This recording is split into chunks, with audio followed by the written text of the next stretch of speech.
Hello everyone, আসসালামু আলাইকুম ওয়া রাহমাতুল্লাহ। আজকের ক্লাসটা হচ্ছে দণ্ডবিধির 2 নম্বর ক্লাস।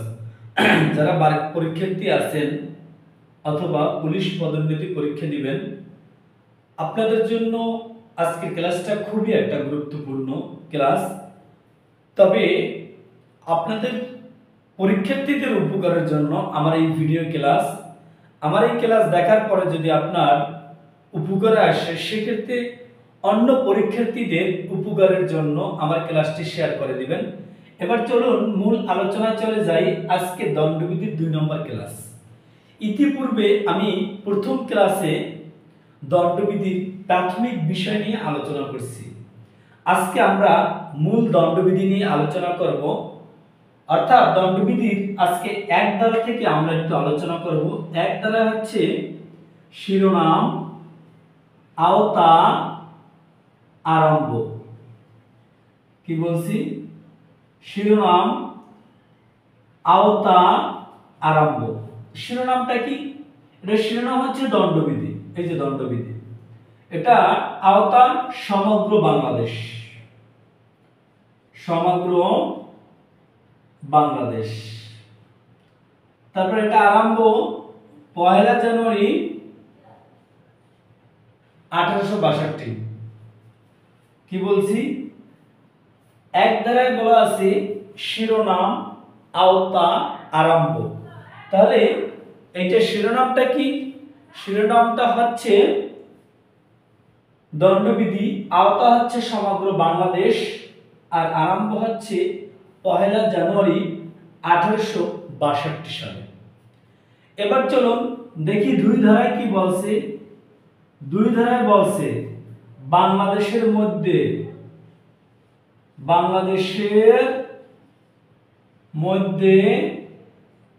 কৃত অপরাধের দণ্ড, কৃত অপরাধের দণ্ড সংক্ষেপে লিখলাম, আপনারা বুঝে নেবেন। বাংলাদেশের মধ্যে কৃত অপরাধের দণ্ড। এই বাংলাদেশের ভিতরে আপনি যদি কোনো অপরাধ করে থাকেন যাহা দণ্ডবিধিতে বর্ণিত অপরাধের আওতায় পড়ে, তাহলে সেই সকল অপরাধের জন্য দণ্ডবিধি মোতাবেক বাংলাদেশের ফৌজদারি আদালতে বিচার হবে। এখন এখানে প্রশ্ন হচ্ছে 2 ধারা মোতাবেক যে ব্যক্তি অপরাধটা করবে সে কি বাংলাদেশেরই হতে হবে নাকি বিদেশি হলো, এই 2 ধারা তার বিরুদ্ধে প্রযোজ্য হবে। লোকটা দেশের হোক অথবা বিদেশের হোক, তাতে কোনো সমস্যা নাই। সে যদি এই বাংলাদেশের গণ্ডির ভিতরে বৈশা বাংলাদেশের দণ্ডবিধিতে বর্ণিত কোনো অপরাধ করে থাকে, তাহলে দণ্ডবিধির বিধান মোতাবেক ফৌজদারি আদালতে তার বিচার হবে। বিষয়টা ক্লিয়ার? এবার দেখেন 3 ধারায় কি বলছে। 3 ধারায় বলছে বাংলাদেশের বাহিরে অনুষ্ঠিত, কিন্তু বাংলাদেশের বাহিরে, কোথায়? বাংলাদেশের বাহিরে অনুষ্ঠিত, কিন্তু আইন বলে বাংলাদেশে বিচারযোগ্য। অপরাধটা কোথায় হয়েছে? বাংলাদেশের বাইরে, কিন্তু আইন বলে কি সেটা বাংলাদেশে বিচারযোগ্য। সহজ ভাষায় বুঝেন, বাংলাদেশের বাইরে আপনি একটা অপরাধ করছেন, সেই অপরাধটা যদি বাংলাদেশে শাস্তিযোগ্য হয়, তাহলে উক্ত অপরাধের বিচার এমন ভাবে করা যাইবে যেন আপনি অপরাধটি বাংলাদেশী করছেন। মনে করেন আপনি উগান্ডায় একটা অপরাধ করছেন, সেই উগান্ডায় যে অপরাধটা করছেন সেটা বাংলাদেশের দণ্ডবিধি মোতাবেক সেটা শাস্তিযোগ্য, তাহলে উক্ত অপরাধের জন্য এমন ভাবে বাংলাদেশে আপনার বিচার করা হবে যেন আপনি অপরাধটি বাংলাদেশেই করেছেন। এবার চলুন দেখেন 4 ধারায় কি বলছে। বিদেশে অনুষ্ঠিত অপরাধের জন্য দণ্ডবিধির আওতার সম্প্রসারণ। ধারা 4। যারা ক্লাসটি করতে আছেন অবশ্যই স্ক্রিনশট দিয়ে লিখে নেবেন এবং হাতের পাশে খাতা কলম রাখবেন। চার ধারায় কি বলছে? চার ধারায় বলছে বিদেশে অনুষ্ঠিত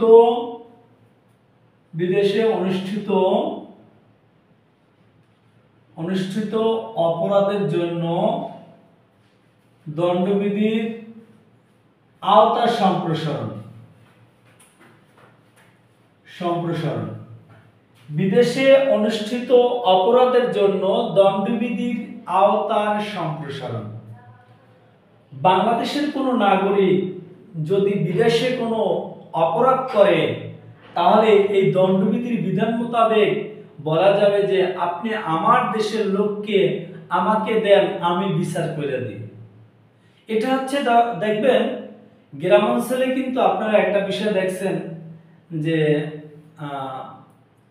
আপনার ফ্যামিলির কোনো একটা ছেলে যদি অপরাধের সাথে জড়িত হয় গ্রাম অঞ্চলে বসে, তখন কিন্তু এলাকার যারা মুরব্বী আছে তারা কিন্তু বলে যে আপনার সন্তান আপনি সঠিক বিচার করে দেন। এটা সেরকমেরই একটা বিষয়। বিদেশে অনুষ্ঠিত অপরাধের জন্য দণ্ডবিধির আওতার সম্প্রসারণ। বাংলাদেশের কোনো নাগরিক বাংলাদেশের বাইরে কোনো অপরাধ করলে বাংলাদেশের পক্ষ থেকে বলা হবে যে আমার দেশের নাগরিক আমাকে দেন, আমি বিচার করে দিই। এখন বাংলাদেশের আইন মোতাবেক যদি তার বিচার হয় সেক্ষেত্রে কিন্তু সে একটু ছাড় পাবে, আর বিদেশি আইন মোতাবেক হলে সে একটু কঠোর হবে। এটা হচ্ছে 4-1 ধারায় এই কথাটা বলা আছে। বাংলাদেশের বাইরে কোনো নাগরিক যদি বাংলাদেশি নাগরিক বাংলাদেশের বাইরে কোনো অপরাধ করলে সেক্ষেত্রে প্রযোজ্য হবে। আর 2-এ বলছে বাংলাদেশের রেজিস্ট্রিকৃত জাহাজ বা বিমানে আরোহী কোনো অপরাধ করলে সেটা যদি বাংলাদেশের বিধান মোতাবেক শাস্তিযোগ্য হয় তাহলে ওই ব্যক্তির বিচার বাংলাদেশের ফৌজদারি আদালতে করা যাবে। মনে করেন আপনি উগান্ডায় একটা খুন করছেন, আপনি বাংলাদেশের রেজিস্ট্রিকৃত জাহাজে গিয়েছিলেন উগান্ডায়, সেখানে গিয়ে আপনি একটা খুন করলেন, খুন করে আপনি চলে আসলেন বাংলাদেশে। এখন আপনি কিন্তু খুনটা করছেন কোথায়? বাহিরে। এখন বাংলাদেশে আসার পরে বাংলাদেশের আপনার যেখানে সন্ধান পাওয়া যাবে এই বাংলাদেশের ফৌজদারি আদালতে আপনার বিচার করা যাবে। এটাই বলছে 4 ধারায়। এরপর আমরা 4 ধারা থেকে চলে যাব 11 ধারায়। 11 ধারা হচ্ছে ব্যক্তি।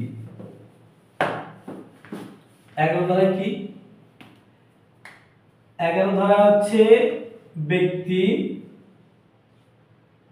12 ধারা হচ্ছে জনসাধারণ, লিখে নিন জনসাধারণ। তারপর আমরা চলে যাব 19 ধারায় বলছে জজ। জজ কাকে বলে? জজ হচ্ছে আইনানুগ ক্ষমতাপ্রাপ্ত হয়ে যিনি বিচার কার্য পরিচালনা করেন তাকে জজ বলে। আমি আবারও বলি, জজ কাকে বলে? যিনি আইনানুগ ক্ষমতাপ্রাপ্ত হয়ে বিচার কার্য পরিচালনা করে তাকে জজ বলে। এবার হচ্ছে 20 ধারায় বলছে বিচারালয়। বিচারালয় কাকে বলে? বিচারালয় বলতে কিন্তু স্থান বা এই ইমারত এটাকে বুঝাবে না। বিচারালয় বলতে বোঝায় বিচার কাজে নিয়োজিত বিচারক বিন্দুকেই বুঝাবে, যারা বিচার করে তাদেরকে বুঝায়, কিন্তু এই বিল্ডিং ঢাকা জজ কোর্টের যে বিল্ডিং আছে এগুলো কিন্তু বুঝায় না। বিচারালয় বলতে বিচার কাজে নিয়োজিত বিচারক বিন্দুকে বুঝাবে, স্থান বা ইমারতকে বুঝাবে না। এ হচ্ছে বিচারালয়। এবার 20 ধারা থেকে আমরা চলে যাব 23 ধারায়। 23 ধারায় কি বলছে দেখেন, অবৈধ লাভ আর অবৈধ ক্ষতি। অবৈধ লাভ, অবৈধ